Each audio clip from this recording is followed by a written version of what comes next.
Chanakya international academy உங்களுக்குள் இருக்கும் தலைவரை வெளிக்கொண்டு வரும் பியூர் பாலிடிக்ஸ் பயிற்சி பட்டறை. நேரடி மற்றும் இணைய வழி. கான்டாக்ட் 7338824242. வாழா உங்கள் வாழ்வை வாழ. Cheers, a senior living by Casa Grande.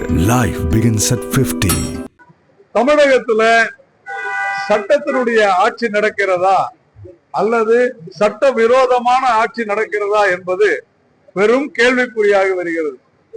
ஒவ்வொரு விவகாரத்திற்கும் நீதிமன்றம் தலையிட்டு தன்னுடைய கண்டனங்களை தெரிவித்து அரசு எப்படி நடந்து கொள்ள வேண்டும் என்ற அறிவுரை கூறுகிற அளவிற்கு இந்த அரசாங்கம் அராஜகம் மிக்க மோசமான ஒரு அரசாங்கமாகி வருகிறது. புத்தக கண்காட்சி ஒன்றினை தமிழக முதலமைச்சர் திரு மு.க. ஸ்டாலின் அவர்கள் திறந்து வைப்பதாக இருந்த சூழ்நிலையில அந்த புத்தக கண்காட்சியில நீதியரசர் திரு ஜி.ஆர். சுவாமிநாதன் அவர்களை தரக்குறைவாக பேசுகிற ஒரு விமர்சனம் செய்கிற ஒரு புத்தகத்தை வெளியிடுவோம் என்று அந்த புத்தக கண்காட்சியில் இருக்கக்கூடிய கடை எண் உட்பட குறிப்பிட்டு ஒரு சில இடதுசாரிகளை சேர்ந்தவர்கள் மிக மோசமான முறையில பதிவிட்டிருந்தார்கள். உடனடியாக இந்த விவகாரத்தை சொல்லி நடவடிக்கை எடுக்க வேண்டும் என்று நாம் கேட்டிருந்தும் கூட ஒரு நீதியரசரை இப்படி தரக்குறைவாக விமர்சிக்கிறார்களே, தமிழக முதலமைச்சர் திறந்து வைக்கக்கூடிய ஒரு புத்தக கண்காட்சியில நீதிமன்றத்தை, நீதிபதியை அவதூறாக பேசக்கூடிய ஒரு கடை இடம் பெறுகிறது. அதனால முதலமைச்சர் தன்னுடைய பொறுப்பை உணர்ந்து கொண்டு தார்மீக கடமையை உணர்ந்து செயல்பட வேண்டும் என்று கேட்டிருந்தோம். ஆனால் 3 நாட்களாக முதலமைச்சரிடமிருந்தோ அரசிடமிருந்தோ எந்த நடவடிக்கையும் இல்லாத சூழ்நிலையில இப்பொழுது இன்றைக்கு சென்னை உயர்நீதிமன்றம் இந்த புத்தகத்திற்கு தடை விதித்து உத்தரவு போட்டிருக்கு. இப்படிப்பட்ட ஒரு வெட்கக்கேடான ஒரு சூழ்நிலை தான் தமிழகத்துல நிலவி கொண்டிருக்கிறது. திருப்பரங்குன்றத்துல 2 நபர் கொண்ட அமர்வு, நீதி அரசர்கள் கொண்ட அமர்வு அந்த இடத்துல அங்கே தீபத்தை ஏற்ற வேண்டும், தீபத்தூர்ல தீபத்தை ஏற்ற வேண்டும் என்று உத்தரவிட்டும் கூட இன்றைக்கு திராவிட மாடல் என்று சொல்லிக் கொள்கிற திராவிட முன்னேற்ற கழகத்தினுடைய ஆட்சியில அதை செய்ய முடியாது என்று சொல்லுகிற அளவிற்கு ஒரு கேடு கெட்ட ஒரு ஆட்சியினை இன்று நாம் பார்த்து கொண்டிருக்கிறோம்.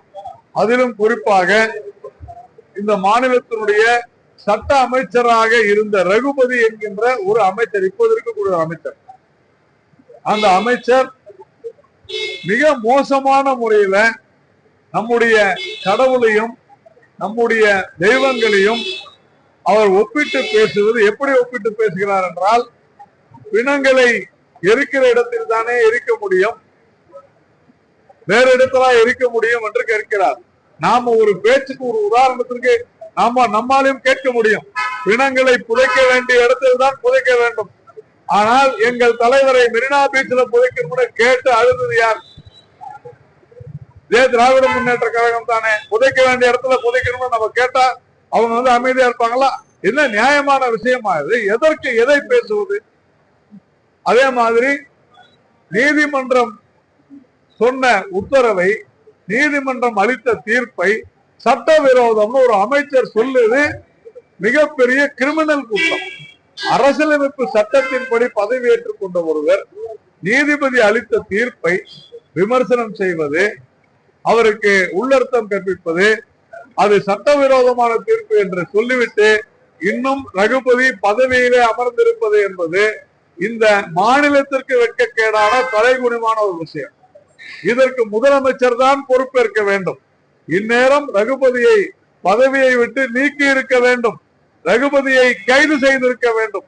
ஆனால் அதையெல்லாம் செய்யாமல் இருக்கிறார் முதலமைச்சர் மு.க. ஸ்டாலின் அவர்கள். விநாசகாலே விபரீத புத்தி என்று சொல்வார்கள். அப்படிப்பட்ட ஒரு மோசமான சூழ்நிலையை நோக்கித்தான் தமிழகம் சென்று கொண்டிருக்கிறது. இன்று காலையில பார்க்கிறோம், ஏகாம்பரேஸ்வரர் கோயில்ல காஞ்சிபுரத்துல இது எப்பொழுதும் நடைபெற்ற ஒரு குற்றமாக இருந்தாலும் கூட பக்தர்கள் காணிக்கையாக செலுத்திய 317 சவரன் நகை அது எதுவுமே உண்மை அல்ல, அசல் அல்ல, போலி நகை என்று இதே காவல்துறை குற்றப்பத்திரிகை எழுதியிருக்கிறது. அப்படிப்பட்ட ஒரு மோசமான 317 சவரன் எத்தனை கோடி என்று கணக்கிட்டுக் கொள்ளுது. ஒரு கோவில்லையே 5 கோடி 6 கோடி அளவுக்கு கொள்ளையடித்தா எவ்வளவு கோவில்கள்ல இவங்க இந்த மாதிரி செஞ்சிருப்பாங்க. கருணாநிதி அவர்களுடைய பராசக்தியினுடைய வசனம் தான் நமக்கு நினைவுக்கு வருகிறது. இது கோவில்கள் கொள்ளையர்களின் கூடாரங்களாகி வருகின்றன என்று கருணாநிதி சொல்லி இருக்கிறார். அது போல இன்னைக்கு கோவில்கள் கொள்ளையர்களின் கூடாரங்களாக, குறிப்பாக இந்து அறநிலையத்துறையினுடைய கூடாரமாக, கொள்ளை கூடாரமாகி கொண்டிருக்கிறது. ஒவ்வொரு நாளும் கோவில்கள்ல அடிக்கக்கூடிய இந்த கொள்ளை சட்டவிரோதமாக இந்து அறநிலையத்துறை செயல்பட்டு வருகிறது. 40 வருடங்களாக சொல்லி வருகிறோம். அதற்குண்டான காலம் இப்பொழுது கணிந்திருக்கிறது, வந்திருக்கிறது. இந்த அரசாங்கத்துல தொடர்ந்து நாம் பார்த்து திருப்பூர்ல கூட இன்னைக்கு ஒரு கோவிலை இடித்து தள்ளி இருக்கிறார்கள்.